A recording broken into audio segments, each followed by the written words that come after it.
आज ऋषिमुख पर्वत पर सुग्रीव अपनी पूरी सेना के साथ निवास करता। सुग्रीव ने देखा कि दो व्यक्ति जिनके कांधे पर धनुष बाण है चले आ रहे। मन में भयभीत हो गया कि हो ना हो ये मेरे भाई ने मुझे मारने के लिए इनको भेजे होंगे।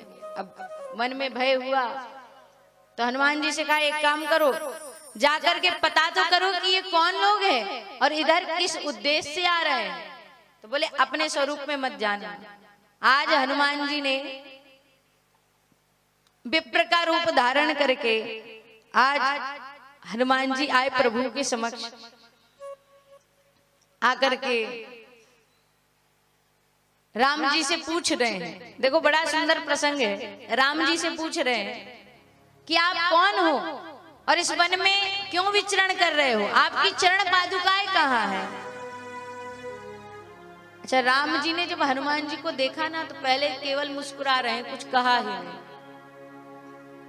इसलिए नहीं कहा क्योंकि लक्ष्मण जी बचपन से साथ है, भरत जी बचपन से साथ है, शत्रुघ्न बचपन से साथ है, लेकिन हनुमान ही एक ऐसे हैं जो इतने वर्षों बाद मिले तो पहले देख रहे हैं हनुमान जी को। क्योंकि राम जी ने तो पहचान लिए, लेकिन हनुमान जी अभी प्रभु श्री राम को नहीं पहचाने। राम जी खड़े खड़े मुस्कुरा रहे हैं, देख रहे हैं। अब हनुमान जी पूछ रहे हैं, एक बात बताओ, आप कौन हो और इस वन में क्यों विचरण कर रहे हो, कहां जा रहे हो। राम जी ने अपनी पहचान बताई। कौशले से दशरथ के जाए, हम पितु वचन माने बन आए। राम सिया राम सिया राम जय जय राम। राम सिया राम सिया राम जय जय राम। सिया राम जय जय राम, सिया राम जय जय राम। प्रभु श्री राम जी ने अपनी पहचान बताई, लेकिन राम जी कह रहे हैं एक बात बताओ, हम तो अपना परिचय दे दें, आप कौन हैं। हनुमान जी से पूछा आप कौन हैं। हनुमान जी अपना परिचय नहीं दे रहे हैं और कह रहे हैं, बोले महाराज आपको देखकर ऐसा लग रहा है आपने कांधे पर धनुष बाण जरूर रखे हो। अच्छा, धनुष रखना किसकी निशानी है, क्षत्रिय होने की। क्षत्रियों के पास धनुष बाण होते हैं। बोले महाराज दिखने में क्षत्रिय लगते हो, लेकिन मेरे मन में बड़ा संशय है, मेरे मन में बड़ा संशय है। मुझे ऐसा लगता है आप बनावटी क्षत्रिय हैं, आप क्षत्रिय नहीं है। अच्छा, हनुमान जी भी प्रभु को पहचान सकते हैं, अब वो तो विष्णु है, कोई क्षत्रिय नहीं है। तो बोले आप बनावटी क्षत्रिय लग रहे हैं। राम जी बोले हमें भी आपको देख के ऐसा लग रहा है कि आप बनावटी विप्र बन के आए। हनुमान जी ने पूछा एक बात बताओ, अपना परिचय तो दो, किस कारण आए हो, कौन हो, कहां से आए हो। राम जी ने कहा, राम जी जानते थे कि हनुमान जी को जैसे ही पता चलेगा तो हनुमान जी चरणों में गिर जाए।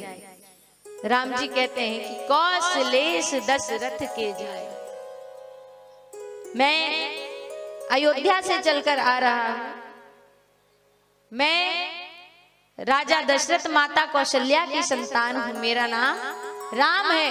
हम अपने पिता के वचनों का अनुसरण करने के लिए 14 वर्ष वनवास में आए थे, लेकिन अभी अभी मेरी भार्या का हरण हो गया, जिसको खोजते खोजते हम वन वन विचरण कर रहे हैं। जैसे ही हनुमान जी ने सुना कि राजा दशरथ और कौशल्या की संतान प्रभु श्री राम है, मौन हो गए, कुछ नहीं कहा, आवाज भर आई, नेत्र सजल हो गए, मौन खड़े हैं, कुछ कहते नहीं। राम जी बोले अपना परिचय दो। जैसे ही राम जी ने कहा अपना परिचय दो, हनुमान जी ने अपने आप को संभाला, चरणों में गिर गए, बोले मैं तो केवल राम का दास हूं महाराज, मैं और कोई नहीं हूं, मैं राम का दास हूं। हनुमान जी महाराज पूछ रहे हैं, प्रभु मैं बचपन से आपकी भक्ति करता हूँ, बाल्य अवस्था से मैं आपको पाना चाहता हूँ, आपने इतनी देरी क्यों कर दी? आप मुझसे नाराज हैं क्या? आप मुझसे गुस्सा हैं, क्रोधित हैं? राम जी बोले कैसी बात करते हो महाराज, हम आपसे क्रोधित रहेंगे? अब देखो लक्ष्मण जी खड़े खड़े सारी बातें सुन रहे हैं। लक्ष्मण जी का पात्र कैसा है कि जब लक्ष्मण जी का जन्म हुआ, जब से जन्म हुआ जो रोना प्रारंभ किए बंद ही नहीं होगा। वेद को बुला लिया, सारे पूजन इत्यादि करा दिए, लेकिन रोना बंद नहीं हो रहा। अब क्या करें? गुरु वशिष्ठ जी को बुलाया। गुरु जी ने कहा एक काम करो, लक्ष्मण को ले जाकर के ज्येष्ठ पुत्र राम के चरणों में लेटा था। चरणों में जब ले जाकर के सुलाया और प्रभु श्री राम का अंगुष्ठ पैर का जब मुख में लिया तो लक्ष्मण ने रोना बंद कर दिया।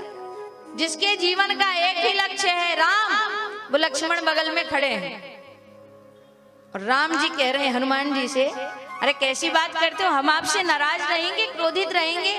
ते मम प्रिय लक्ष्मण ते दूना, लक्ष्मण से दुगने प्रिय। लक्ष्मण जी बोले हमसे दुगने हो गए, अभी अभी मिले, कुछ समय हुआ, और मेरे प्रभु कह रहे हैं लक्ष्मण से दुगने प्रिय हो। कारण क्या है कि लक्ष्मण बचपन से साथ है, लेकिन हनुमान जी अगर खीर वाली कथा आपने सुनी तो आप जानते होंगे कि हनुमान चालीसा में लिखा है तुम मम प्रिय। सारे भाई तो बचपन से मिल गए, अब तो आप मिलो, और जिससे देर देर से मिलो प्रेम बना रहता है। रोज रोज कोई घर आ जाए तो झगड़ा बना रहता है। अच्छा रिश्तेदार देवरानी हो जेठानी हो, समय के बाद में घर में आए तो अच्छा लगेगा, 6 महीने बाद आइए दीदी बैठिए, और रोज रोज आए तो दुगना प्रेम क्यों? बड़े समय बाद मिले महाराज। अब सारी बात बताई तो हनुमान जी ने कहा देखो हमारे वानर राज सुग्रीव पर्वत पर निवास करते हैं और मुझे ऐसा लगता है प्रभु कोई ना कोई सहायता हमें जरूर उनसे प्राप्त हो जाएगी, क्योंकि उनके पास भारी वानर सेना है। तो आप एक काम करें कि आप मेरे साथ पर्वत पर चले। राम जी बोले ठीक है। राम जी के चरणों को देखा, बोले लेकिन महाराज कंकड़ वाली भूमि है, पथरीले पहाड़ है, आप कैसे चढ़ोगे? आपके चरणों में पत्थर कंकड़ चुभ जाएंगे। तो बोले अब महाराज उड़ के तो जाएंगे। राम जी ने कहा अब जाएं तो जाएं कैसे? तो बोले एक काम करो महाराज, आप मेरे कांधे पर बैठ जाओ। अभी तक हनुमान जी कैसे हैं? छोटे हैं, जितने बड़े राम जी उतने बड़े हनुमान जी। बोले दोनों भाई मेरे कांधे पर बैठ जाओ, मैं लेकर के चलता हूँ। लक्ष्मण जी मुस्कुरा रहे, देखो कर दी ना मूर्ख वाली, जितने बड़े हम उतने बड़े तुम, और कह रहे हो कांधे पर बैठ जाओ, ऊपर लेकर के चलते हैं। राम जी ने कहा नहीं नहीं हम चले जाएंगे। बोले प्रभु चिंता क्यों करते, आज्ञा तो देकर देखो, फिर देखो दास का कमाल। अच्छा राम जी ने कहा ठीक है चलते हैं कांधे पर बैठ के। जो कहा हनुमान जी ने अपना स्वरूप को बड़ा किया, अपने हाथ से राम जी को पहले कांधे पर बिठाया, लक्ष्मण जी को, और आज लेकर के